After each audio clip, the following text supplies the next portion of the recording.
சிவமங்கலம். யார் அறிஞன்? இங்கு யார் அறிஞன்?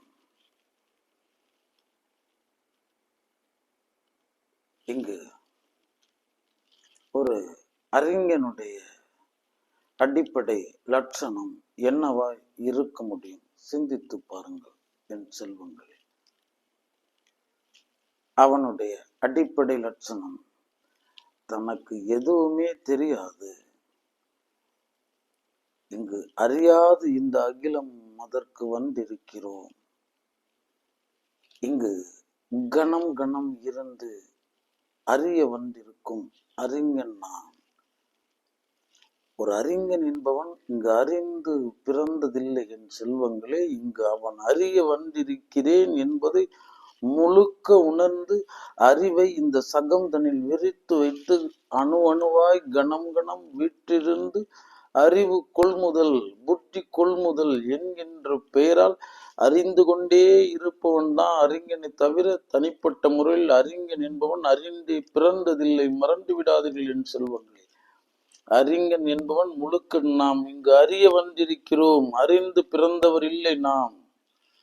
இங்கு அணு அணுவாக கணம் கணம் இருந்து என் அறிவின் விழிப்பை இந்த சகந்தனில் விரிய வைத்து அதன் பெயரால் அறிந்து கொள்ள வந்திருப்பவன். ஆம் செல்வங்களே. அப்ப இந்த அறிஞன் அப்படின்றவன் அறிவை இந்த கலந்தனில் வைத்திருக்கிறான். அவன் ஒரு அணுவையும் விடுவதில்லை, ஒரு கணத்தையும் விடுவதில்லை.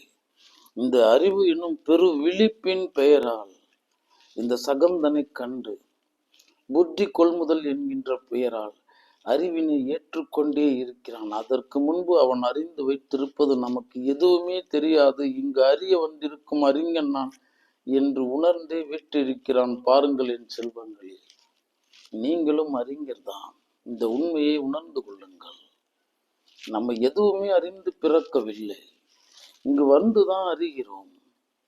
இந்த களம் நமக்கு அறிவுறுத்துகிறது, அதை நாம் ஏற்கிறோம். இவ்வளவுதான். அப்ப நம்மளுடைய அறிவு எப்ப நம்ம இங்க இதுல கற்றுக்கொள்ள வேண்டும், அறிந்து கொள்ள வேண்டும் அப்படின்னு நமக்குள்ள அந்த எண்ணம் தோன்றுகின்றதோ அந்த அளவு தோன்றின அளவு இவனுடைய அறிவு விஸ்தீரணமாகிறது, இந்த களம்தனில் வீற்றிருக்கிறது. அதன் பெயரால் அவன் இங்கு ஒவ்வொரு அணுவையும் அணு அளவான கல்வியையும் ஒரு கன நேரத்து அறிவிப்பையும் தவற விடுவதில்லை. அதன் பெயரால் விழித்திருக்கிறான். அதுக்கு முன்னாடி நம்ம அறிஞ்சிக்க வேண்டியது முதல் தகவல் என்ன அப்படின்னா, நாம் எதுவும் அறிந்து பிறக்கவில்லை. கற்றது கைமண் அளவுதான், கல்லாதது உலகளவு. என்ன கற்றிருந்தாலும் பிடி அளவுதான் கற்க முடியும். நாம் வாழும் வரை இங்கு கல்வி கற்க வந்திருக்கிறோம், வாழும் வரை நாம் இங்கு அறிய வந்திருக்கிறோம் அப்படின்ற அந்த பேருண்மையை உணர்ந்து அதன் பெயரால் அணு அணுவாக வீற்றிருப்பவன், கணம் கணம் உற்று நோக்கி கொண்டிருப்பவன் அறிஞன் என அழைக்கப்படுகிறான். மறந்து விடாதீர்கள் என் செல்வங்களே. நீங்கள் அறிய வந்திருப்பவர்கள், அறிந்து கொண்டே இருங்கள். வாழ்வின் கடைசி நொடி வரைக்கும் உங்களுக்கு கல்வி இருக்கிறது. இந்த கல்வியில மட்டும் முற்று அப்படின்னு ஒண்ணு சொல்றதுக்கே கிடையாது. ஆமா, ஏன்னா இங்க ஒவ்வொரு மனிதனும் ஒவ்வொரு விதத்தில், ஒவ்வொரு குணத்தில், ஒவ்வொரு செயலில் தனித்தனியாக விட்டிருக்கிறான். அவனுக்கு விதிக்கப்பட்டிருக்கின்ற முகம் மட்டும் தனி கிடையாது. அவன் தனி குணம் உடையவன், தனி செயல் உடையவன், தனி மனம் உடையவன். அவன் தனித்தன்மையானவன். அவ்வளவுதான். இத்தனை தனித்தன்மைகளும் ஒன்றிணைந்திருக்கின்ற ஒரு மேடை இந்த புவி. அவர்கள் களமாடி கொண்டிருக்கிறார்கள். அப்ப எந்த அளவு உங்களுடைய அறிவு விரிவடைந்திருக்க வேண்டும் என்று புரிந்து கொள்ளுங்கள். ஒரு அறிஞன் 100% தனக்குள் உள்வாங்கி இருக்கிறான். சகத்தை பேச விடுகிறான், உற்று நோக்குகிறான். அதற்கப்புறமேட்டு 8 முறை தணிக்கை செய்து அதற்கு பதில் அளிக்கிறான். 8 வார்த்தைக்கு ஒரு வார்த்தை தான் பதிலாய் சொல்கிறான். மறந்து விடாதீர்கள் என் செல்வங்களை, நீங்கள் அறிஞர்கள் தான். அதற்கு முன்னாடி நம்ம அறிய வந்திருக்கோங்கிற உண்மை தெரிஞ்சுக்கணும். நம்ம அறிந்து வைத்திருக்கின்ற குப்பைகளை, சுய கருத்துக்களை, இந்த சகம் போதித்ததும் சுய கருத்தும் இணைந்து இங்கு ஒரு புது கருத்து ஒண்ணு தோன்றி அதன் பெயரால நம்மை நாமே முடக்கி கொண்டிருக்கிறோம். மீட்டெடுத்துக் கொள்ளுங்கள். நீங்கள் அறிய வந்திருப்பது எந்த கணமும் மறக்காதீர்கள். அவ்வளவுதான். இதுதான் இங்க ஆதாரம் சொல்றேன். இந்த உண்மை தெரிந்ததுக்கு அப்புறமேட்டுக்கு தான் ஒரு இடைவெளி தோன்றும். ஏன்னா உனக்கு தெரியுங்கிற மனோபாவத்திலேயே நீ அந்த மனக்குளத்தை மூடி இருப்ப, பாசானம் போட்டு மூடி இருக்கிற மாதிரி. ஆமா, நம்ம இங்க எதெல்லாம் அறிஞ்சு வச்சிருக்கிறதுங்கிறதெல்லாம் ஒண்ணுமே கிடையாது. இந்த உலகத்தில் நம்மை விட வல்லமை மிக்கவர்கள் நிறைய பேர் இருக்காங்க, பேர் அறிவுடையவர்கள் நிறைய பேர் இருக்காங்க, வல்லமையின் எல்லையில் நிலை நின்று தன்னை பரிபாலனம் செய்து கொண்டிருப்பவர்கள் இருக்கிறார்கள். அவர்கள் எல்லாம் தன்னை வெளிப்படுத்திக்கணும்னு நினைக்கல. இது நிஜம். இந்த மெய் உண்மையை நாம் புரிந்து கொள்ள வேண்டும் என் செல்வங்கள். அதனால நமக்குள்ள ஒரு அறிஞன் இருக்கிறான். அந்த அறிஞன் தெரிந்து வைத்திருக்கிற முதல் ரகசியம் என்னன்னா, இங்கு ரகசியமாக பல அறிவுகளை நாம் பெற வந்திருக்கிறோம். நாம் நமக்குள்ள உள்நோக்கி வீற்று இருக்கணும். எல்லை இல்லாத அறிவு பசியோட இருக்கணும். நம்மளை எந்த இடத்துலையுமே முன்னிலைப்படுத்தவே கூடாது. யாரா இருந்தாலும் அவனுடைய எல்லை, அவனை பேச விட்டுட்டா தெரிஞ்சிடும், அவனை செயல்பட விட்டுட்டா தெரிஞ்சிடும். அதுக்கு அடுத்து காணுங்கள், அதற்கு அப்புறமேட்டுக்கு பேசுங்கள், அதற்கு அப்புறமேட்டுக்கு உணர்ந்து கொள்ளுங்கள். மறந்து விடாதீர்கள் என் செல்வங்கள். அறிவுங்கிறது இங்க மிக முக்கியமான பாடம். அறிந்தவன் சென்று விட வேண்டும். அறிவு மட்டும்தான் இருக்கணும். இங்க என்னன்னா, பலர் நிறைய விஷயங்களை அறிஞ்சு வச்சிருக்காங்க, அறிவோட அறிந்தவனையும் கூட வச்சிருப்பாங்க. அறிவுங்கிறது வேற, அறிந்தவன்றது வேற. அறிந்தவன் அப்படின்ற அந்த உணர்வுங்கிறது நான் என்னும் அதிகாரத்துல இருந்து வர்றது. அது வந்துருச்சு அப்படின்னா நீ யார் சொல்றது, நான் என்ன கேட்கறது, யார் நீ அப்படின்ற நிலைப்பாட்டுல இருக்கணும். அதனால உனக்குள்ள நீ அறிவை சேர்த்து கொண்டே இருக்கும். அந்த அறிந்தவனை அகற்றி கொண்டே இருக்கணும். இந்த அறிவுல பெரிய பாடம் அதுதான். எல்லாரும் சிக்கிக்கிறது அங்கதான். அறிவோடு சேர்ந்து அந்த அறிஞனையும் அங்க கையில வச்சிருப்பாங்க. அந்த அறிவை அந்த அறிஞன் ஆண்டுகிட்டு இருப்பான். அதெல்லாம் ஒண்ணும் கிடையாது. அறிஞன் என்பவன் தன் அறிவு இறுதி வரைக்கும் முற்று பெற விடவே மாட்டான். இங்கு கல்வி இருக்கிறது, பயில வந்திருக்கிறோம்ன்ற ஒரே ஒரு நிலைப்பாட்டுல அதன் பெயரால் மட்டுமே வாழ்ந்து கொண்டிருப்பான். மறந்து விடாதீர்கள் என் செல்வங்களே. அவன் நிறைகுடம் தழும்பாத குறைகுடம் மட்டும்தான் கூத்தாடும்.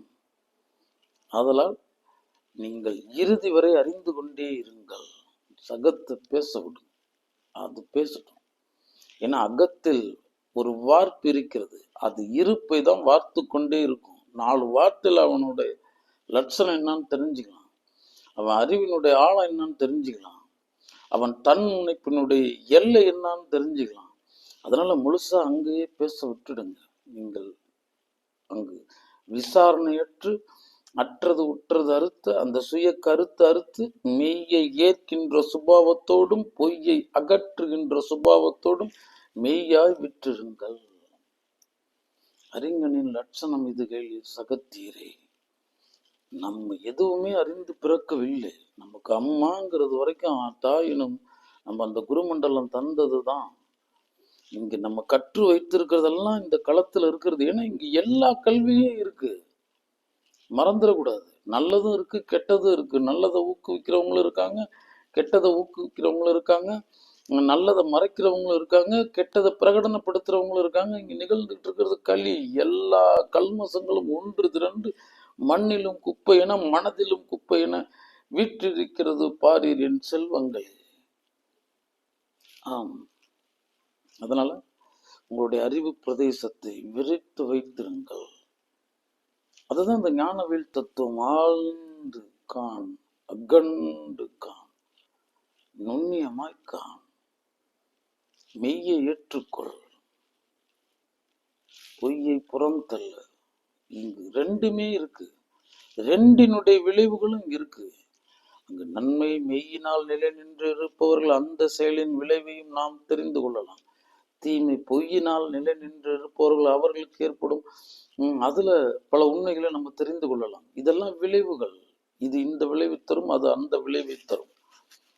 நாம இங்க முழுசா ஏற்கதான் வந்திருக்கோம்.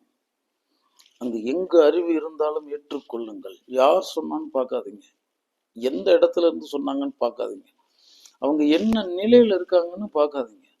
அது அறிவுடையதா இருந்தால், அங்கு மெய் அறிவை போதிப்பதா இருந்தால், ஒரு மழலை பாடம் நடத்தினாலும் ஏற்றுக்கொள்ளுங்கள் என் செல்வங்களே. இந்த களத்து தர்மம் அதுதான். நமக்கு தெரியாதது நிறைய இருக்கு. நம்மை விட அறிவிச்சிறந்த பெரியவர்கள் இங்கு நிறைய பேர் இருக்காங்க. அவங்கெல்லாம் வெளி உலகத்துக்கே தன்னை அறிவிக்காம இருக்காங்க. ஏதோ அவர்கள் தன்னுடைய வாழ்வை வாழ்ந்து கொண்டு இருக்கின்றார்கள். ஆதலால் என் செல்வங்களுக்கு சொல்றது என்னன்னா, உங்கள் அறிவை நீங்கள் கொண்டாடாதிருங்கள். அவ்வளவுதான். அறிவு பசியோடு விற்றிருங்கள், யாரையும் புறந்தள்ளாதீர்கள். நீ பெரிய மாபெரும் நிலைப்பாட்டில் இருப்ப. மிக சாதாரணமானவன் மிகப்பெரிய பாடத்தை நடத்திட்டு போயிடுவான். மிக சாதாரணமானவன் மிகப்பெரிய பாடத்தை நடத்திட்டு போயிடுவான். ஏன்னா நம்மளுடைய கோணம், நம்மளுடைய இருப்பு அப்படின்றது முழுசா இதுதான் தீர்மானிக்கப்பட்டுருச்சு. அதுல கிளை கதைகள், பக்க கதைகள், நமக்கு பின்புலத்துல இருக்க கதைகள்ங்கிறதெல்லாம் நமக்கு தெரியவே தெரியாது. அந்த போக்குல நம்ம பழகவே இல்லை. நம்ம பாட்டுக்கு செக்கு மாடு மாதிரியே சுத்திக்கிட்டு இருக்கோம். இந்த மனிதன் சென்ற தடத்தில் மட்டும் ஒரு ஒற்றையடி பாதை தோன்றுகிறதா? புல் கூட முளைப்பதில்லை, யானை தனக்கென தனி தடம் வைத்திருப்பதில்லை. என் செல்வங்களே, இந்த மனிதன் பாதம் பட்ட இடத்தில் புல் கூட முளைப்பதில்லை. அபாயகரமான மனிதன். அந்த களத்துல நம்ம வீட்டு இருக்கோம். ஒவ்வொருத்தனுக்கும் ஒவ்வொரு மனிதருக்குள்ளாரையும் அந்த ராஜமாயை வீட்டு இருக்கு. ஏன்னா இதற்கு ஆதார பொருளா ஒரே ஒரு உயிர் பொருள் இருக்கு. இந்த மனிதர்களோட கூட்டத்துல நம்ம களமாட வந்திருக்கிறோம். நம்ம நிரூபிக்க இங்கு வரவே இல்லை. அவ்வளவுதான். இங்க நம்ம நிரூபிக்க வேண்டிய அவசியமும் இல்லைன்னு சொல்றேன்.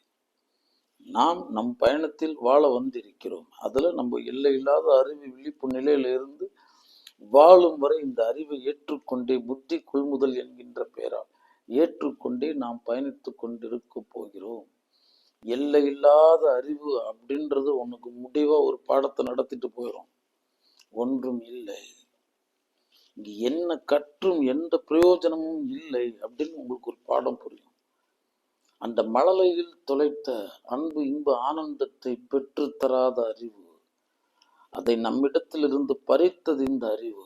முரண்டு விடாதீர்கள். இவ்வளவு அறிவும் உன்னை அந்த இயல் ஆனந்த நிலைக்கு அழைத்து செல்வதற்கு மட்டும்தான். இந்த அறிவு என்பது உன் மனசுல, மனம் எனும் மண் தரையில ஏற்பட்டு கொண்டிருக்கின்ற கலைகளை அகற்ற மட்டும்தான் பயன்பட்டு கொண்டிருக்கிறது. நெல்லை நான் விதைத்தேன், கலையை அந்த களமே விதைத்தது. அதற்காக நான் இந்த களத்தை பழிப்பதற்கில்லை, கலையை பறிப்பதற்கில்லை. கலையை கலந்து கொண்டே இருக்க வேண்டும்.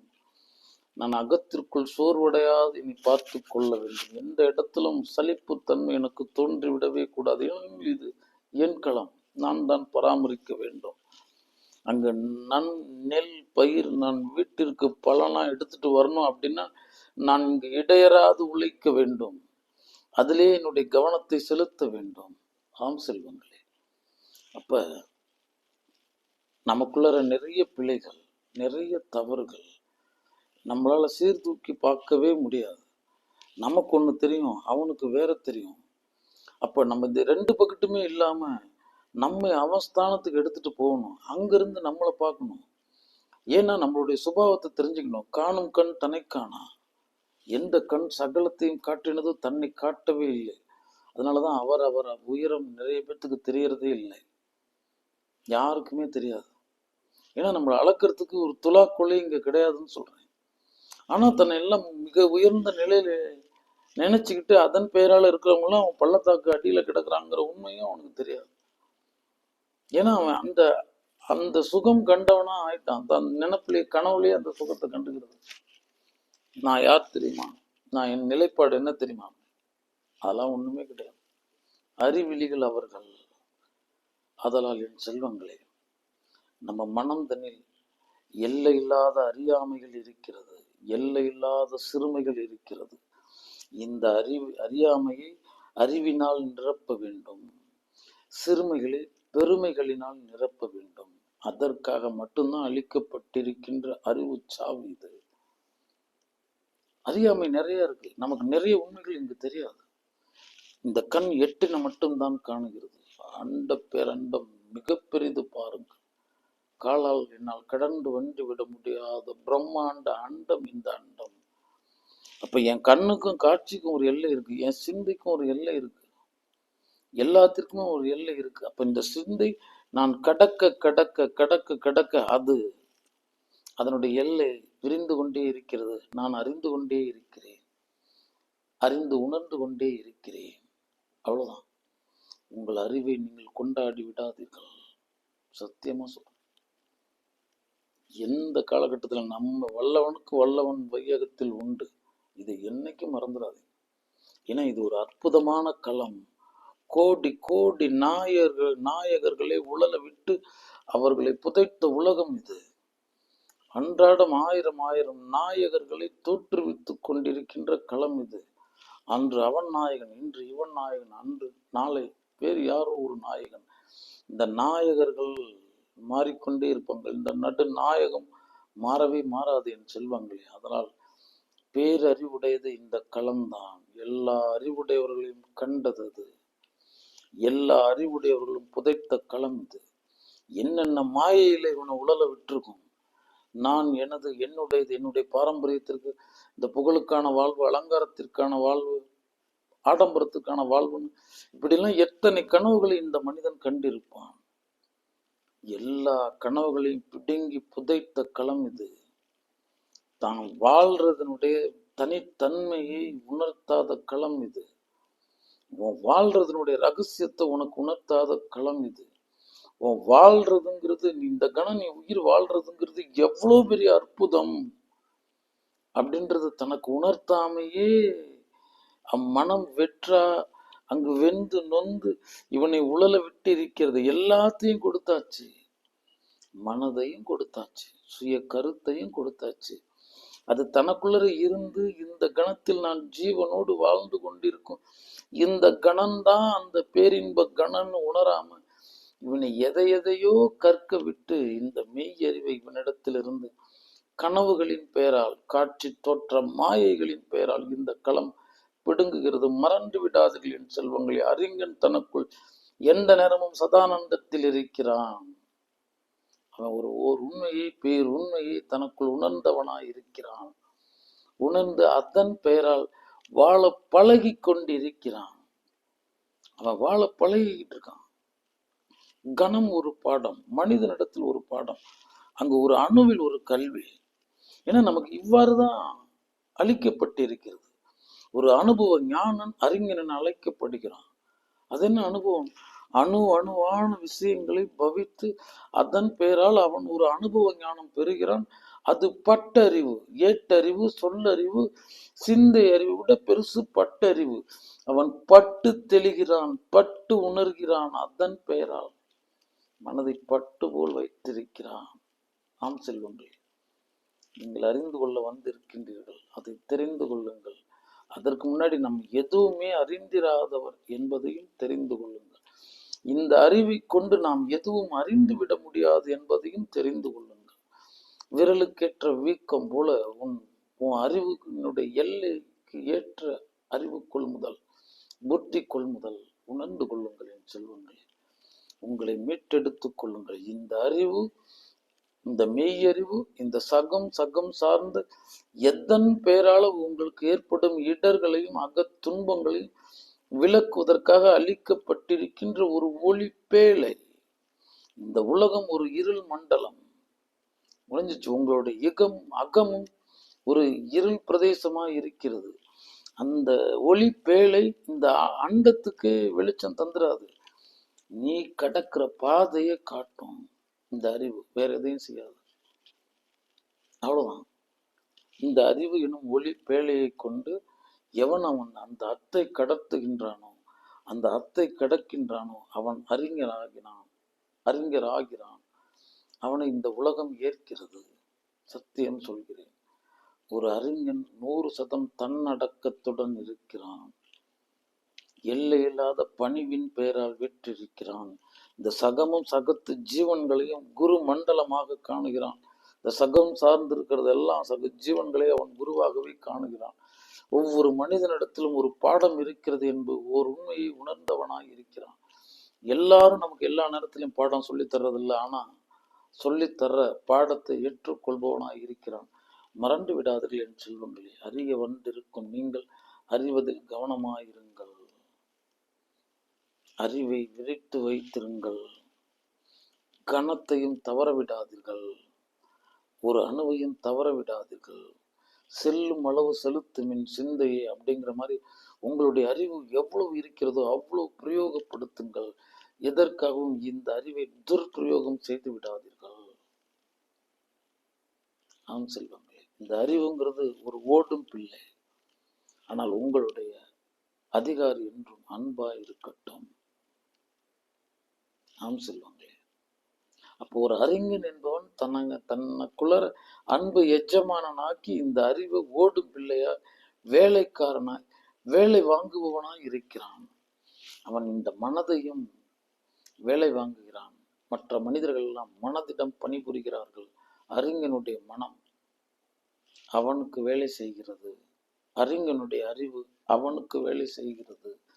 ஏன்னா இங்க எவ்வளவோ அறிவு இருக்கு, எவ்வளவோ துறைகள் இருக்கு, எவ்வளவோ பாதைகள் இருக்கு. நமக்கு இவ்வளவும் தேவையில்லை. நீ போற பாதை, அந்த பாதையை குறித்து அந்த குறியை நோக்கின பயணத்துல நீ எளிதில் சென்று அடைய வேண்டும். நான் எந்த பாதையில போறேன்? நான் வாழ வந்திருக்கேன். வாழ்ந்துகிட்டே இந்த கல்வியை நான் கற்றுக்கொண்டிருக்க வேண்டும். ஆமா, இந்த அறிவை கற்கிறதுக்காக நான் என் வாழ்வையும் தொலைச்சிடக்கூடாது. எனக்குள்ளார சற்று மனம் தாழ்ந்து உள்வாங்கி ஆழ்ந்து வாழ்ந்து அந்த பலனை சகத்திடம் சொல்பவனாய் செய்பவனாய் வீற்றிருப்பவன் இயல் அறிஞன் காணுங்கள். அவனுக்கு குருவே தேவையில்லை. அவன் மெய் அறிவை அவனுக்கு குருவாய் இருந்து கணம் கணம் அவனை விழிப்புணர்வுடன் பயணிக்க செய்கிறது. அந்த மெய் அறிவின் எல்லை இந்த உடல் இரண்டாம் தரம் என உணர்த்துகிறது. இந்த உடல் வெறும் வாகனம் என உணர்த்துகிறது. நான் இந்த உடலோடு பந்தப்பட்டு இருப்பவன் அன்று இந்த உடல் இல்லை நான் அப்படின்னு ஒரு பேரறிவு இவனுக்கு போதிக்கிறது. அதன் பெயரால் அவன் இந்த உடலையும் சாட்சி பொருளாய் காணுகிறான், சகத்தையும் சாட்சி பொருளாய் காணுகிறான். தனக்குள் சத்குணத்தில் அவன் விற்றிருக்கிறான். இந்த அறிவை கொண்டு இந்த அறிஞன் இந்த அறிவின் பெயரால இந்த சகத்திற்கும் சக ஜீவன்களுக்கும் தன்னால் ஆனதை இயன்ற அளவு சிந்தையால் கனலால் சொல்லால் செயலால் செய்ய வந்திருப்பவன் மட்டுமே அறிஞன். அவன்தான் அந்த அறிஞன்ற பலனை இந்த சகத்திற்கு தருபவனாய் இருக்கிறான். என் செல்வங்களை மறந்து விடாதீர்கள். அதனால அறிய வந்திருக்கும் நீங்கள் அறிந்து கொண்டே இருங்கள். இந்த புத்தி கொள்முதல உங்களுக்குள்ளார என்னைக்கு நிறைவே ஏற்படக்கூடாது. மனம்தான் தன்னிறைவில் இருக்கணும். இந்த அறிவை ஏற்றுக்கொள்கின்ற கல்வியில நமக்கு தன்னிறைவே இருக்கக்கூடாது. பசித்த வண்ணமே. அதனாலதான் பசித்திரு தனித்திரு விழித்திருலாம் பெரியவங்க சொல்லியிருப்பாங்க. இந்த பசித்திரு அப்படின்றது ஏன்னா உண்ட களைப்பு தொண்டனுக்கும் உண்டு. அதே மாதிரி மனசுக்குள்ளார அறிவும் அப்படிதான். தான் உண்டுட்டோம்னா அது ஒரு களைப்புக்கு வந்துடும். உடலும் அப்படிதான், பூரணமா போட்டு அது ஒரு களைப்பு வந்துடும். அப்ப அந்த மனசுக்குள்ள நான் அந்த அறிவை பெற்றுட்டேன்னு வந்துட்டேன்னா அந்த மனம் சோர்வடைய ஆரம்பிச்சிடும். நம்ம தான் எல்லாம் கற்றுவிட்டோமே. ஏன்னா நம்மளை நம்ம நம்ப முடியாது. இதுதான் உண்மை. உளுந்து பிறண்டு படிக்கிறான், தேர்வு களத்துல சரியான நேரத்தில் சரியான பதில் எழுதாது மறந்து விடுகிறான். என்ன காரணமோ தெரியல.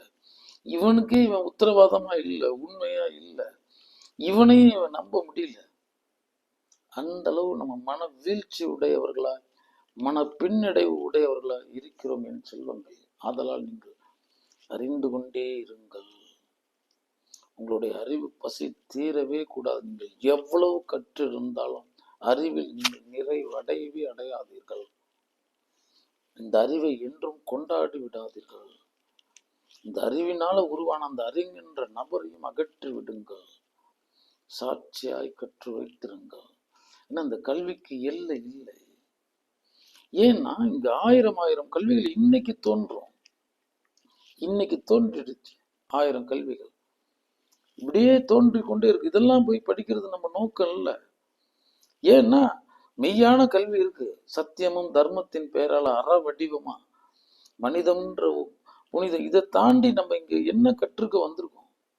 அதெல்லாம் இதை தவிர நம்ம இதை விடுத்துட்டு நம்ம எந்த கல்வி கற்றாலும் அந்த விழலுக்கு இறைத்த நீராய், அந்த நடுக்கடலில் பெய்த நல்ல மழையாய் விரயமாய் போகும். அப்ப அறிஞன்றவன் அவன் சத்தியத்தையும் தர்மத்தையும் அறிந்தவனாக தனக்குள் அறச்செயலில் தன்னை நிலைநிறுத்தி இருப்பவனா, குறைந்தபட்சம் மனிதம் எனும் புனிதம் தாங்கினவனாய் வாழும் வரை விற்றிருப்பான். தன்னையும் தன் தேகத்தையும் சாட்சியாய் பார்த்திருப்பான், சகலத்தையும் சாட்சியாய் பார்த்திருப்பான். அவன் ஞானன் பாருங்கள். வாழும் வரை தனக்குள்ள மனம் தாழ்ந்து ஆழ்ந்து வாழ்ந்து வாழ்ந்ததின் பலனையும் பெற்று இந்த சதானந்தத்தையும் பெற்று அவ்வண்ணமே இந்த ஜீவன் விடுபடுதலையும் கொண்டாடி அதன் பெயரால் வாழ்ந்து கொண்டிருப்பவன் அறிஞன் பாருங்கள். என் செல்வங்கள், நீங்கள் அறிய வந்திருக்கின்றீர்கள், அறிந்து கொண்டே இருங்கள். யாரிடத்திலும் கல்வி இருக்கு, யாருடைய உபதேசத்தையும் உதாசீனம் செய்து விடாதீர்கள். அதில் மெய் இருந்தால் ஏற்றுக்கொள்ளுங்கள், பொய் இருந்தால் விலக்கி வையுங்கள். ஆம் செல்வங்களே, 100% மீட்டுக் கொள்ளுங்கள். ஏன்னா இந்த உண்மைகள் எல்லாம் நம்ம தெரிஞ்சுக்கணும். எந்த அறிவு செருக்கும் நமக்கு வந்துடக்கூடாது. இந்த அறிவுங்கிறது செருக்கு கிடையாது, அது செருப்பு. அது களம் கடக்க உதவினது, அவ்வளவுதான். ஏன்னா இங்கு முட்புதர்கள் இருக்கு, மேடு பள்ளங்கள் இருக்கு, இன்னும் எத்தனையோ தடைகள் இருக்கு. இவைகளெல்லாம் தாண்டி செல்வதற்காக நம்ம பயன்படுத்தி இருக்கின்ற செருப்பு தான் அறிவு. அந்த செருப்பு தூக்கி தலையில வச்சுக்க கூடாது. தலையில இருக்கிறது மெய் அன்பா இருக்க வேண்டும். உன்னை என்றும் அன்பு ஆண்டு இருக்க வேண்டும். உன்னிடத்தில் அறிவு என்றும் வேலை செய்திருக்க வேண்டும். இந்த அறிவை நம்ம ஏன் பயன்படுத்துறோம்னா, இதனுடைய நம் வாழ்ந்ததின் பலனை இந்த உலகத்திற்கு எவ்வளவு தர முடியுமோ அவ்வளவு தருவதற்காக நம்ம வைத்திருக்கின்ற ஒரு கருவி தான் இந்த அறிவு. நமக்குள்ள எந்த நேரமும் மனம் மாசுகள் சித்த கல்மசங்கள் சேராம பார்த்துக்கிறதுக்கு தான் இந்த அறிவு. அது ஒரு விளக்கமாறும் சொல்றேன். நம்ம மனத்தரையை சுத்தப்படுத்திக்கிட்டே இருக்கிறது தான் சொல்றேன். அதே மாதிரி பாதையை சுத்தப்படுத்துறது தான் சொல்றேன். எந்த செருக்கும் நமக்கு தேவையில்லைன்னு சொல்றேன். ஆம் செல்வங்களே, அதனால நீங்கள் அறிந்து கொண்டே இருங்கள், அறிவு முதிர்ச்சி அடைந்து கொண்டே இருங்கள். அறிவை சேர்ப்பதில், அறிவை பெறுவதில் என்னைக்கும் சலிப்பே அடையாதுங்க, ஒரு தன்னிறைவே அடையாதுங்க. நீ தன்னிறைவோடு, ஆனா கற்றுக்கொள்வதில் உனக்கு தன்னிறைவே தேவையில்லை. உன் பாதையை பாரு, உன் குறிக்கோளை பாரு, அது சார்ந்த கல்வியில மட்டுமே நாட்டம் கொள். மற்றதெல்லாம் எடுத்து ஓரமா வச்சிரு. உன் பாதை, உன் பயணம், உன் குறிக்கோள், அதை சார்ந்திராததை தவிர, அதை சார்ந்திராததை தாண்டி நீங்க எதை சிந்திச்சாலும் உன் பயணம் கெடும். உன் குறிக்கோளை நீ அடைய போவதில்லை, உன் இலக்கை நீ அடைய போவதில்லை. இந்த அறிஞன் என்ன தெரிஞ்சுக்கிறான்? அவன் பார்க்கிறான், பிறந்ததையும் பார்த்தான், வளர்ந்ததையும் பார்த்தான், மரணத்தை ஒருத்தனை புதைத்ததையும் பார்த்தான். இது ஒரு சுழற்சி தானே, இது நிஜம்தானே, இது எனக்கும் தானே, இது இப்ப இது எதற்கு இந்த வாழ்வு அளிக்கப்பட்டது? ஏதோ அங்கு எவனோ விரும்பி என்னை விதைத்தான். அந்த நெல் தன்னை தானே விதைத்துக் கொள்ளவில்லை, ஒரு விவசாயி விதைத்தார், அதன் பெயரால் விளைந்தது. அவர் தேவைப்படும் போது அறுவடை செய்து கொள்கிறார். இப்படி நான் பிறர் கை பாவையா இருக்கேன், காலம் என்று அழைத்தாலும் செல்ல இருப்பவனா இருக்கேன். அப்ப இந்த அறிஞன்றவன் இந்த நாள் அவர் தன்னிறைவோட முடிச்சிருப்பான், இன்னைய பயணத்தை முடிச்சிருப்பான். சிறப்பு. இன்று ஏற்பட்டது ஒரு புத்தி கொள்முதல். இன்று நான் ஒரு கல்வியை கற்றேன். அதெல்லாம் எடுத்துப்படி ஒரு ஓரமா வச்சுட்டு குறைந்தபட்ச தன்னிறைவோடு அவன் புதைகிறான். பொழுது புலர்ந்தால் மீண்டும் அந்த பணியை செய்கிறான், மீண்டும் புதைகிறான். அப்புறம் புலரும் பொழுதெல்லாம் இந்த விதியிலிருந்து விலகுவதே இல்லை. அப்ப இவன் கற்கதான் கண் விழிக்கிறான், அதன் பெயரால் நிற்கதான் வாழ்றான். அப்ப இவன் நிற்பதற்காக கற்பவன், கற்பதற்காக நிற்பவன் இல்லை, நிற்க கற்கிறான். இந்த மெய் உண்மையை அறிந்து தனக்குள்ளர மனம் தனிந்து, தனக்குள்ளர பணிந்து துணிந்து, கண் இரண்டு இல்லை கனி இரண்டு, அதன் பெயரால இனிப்புடன் காணுகிறான். ஒரு மனித தன்மையுடன் காணுகிறான், உண்மையுடன் காண்கிறான். மெய் இருந்தால் சத்தியமாக ஏற்றுக்கொள்கிறான், பொய் இருந்தால் அந்த கணமே களத்தில் விட்டு விடுகிறான். தன்னுடைய ஆய்வு அறிவை எந்த நேரத்திலும் அவன் விட்டு விடுவதில்லை. ஆய்வு அறிவின் பெயரால் இந்த அகிலத்தில் அவன் ஆய்வு செய்து கொண்டே இருக்கிறான். அதே சமயத்தில் அந்த சிந்தைக்கும் 100% ஓய்வை தருகிறான். அவ்வளவுதான். இப்படி எண்ணி துணிக கர்மம், துணிந்த பின் எண்ணுவோம் என்பது இழுக்கு. ஆய்வு செய்வதற்கு தான் இந்த சித்தம். இந்த ஆய்வு முடிஞ்சிருச்சுன்னா அதுக்கு ஒரு ஓய்வு கொடுத்துட்றது. தேவையில்லாததை சிந்திக்கிறது இல்லை, தான் பயணத்திற்கு உதவாததை சிந்திக்கிறது இல்லை, பார்க்கறது கேட்கறது அங்க இருந்தது இங்க இருந்ததுங்கிறதெல்லாம் சிந்திக்கிறது இல்லை. இதெல்லாம் சருகுகளைப் போல இவன் கடந்து செல்கிறான். ஏனெனில் அவன் சரித்திர சிறப்புமிக்க பயணத்தில் அவன் தன்னை ஒரு அறிஞன் என நிலைநிறுத்த வந்திருப்பவன். மறந்து விடாதீர்கள் என் செல்வங்களே, யாருமே இங்கு அறிஞர்கள் ஆக முடியும். நீங்களும் அறிஞர்கள் தான்.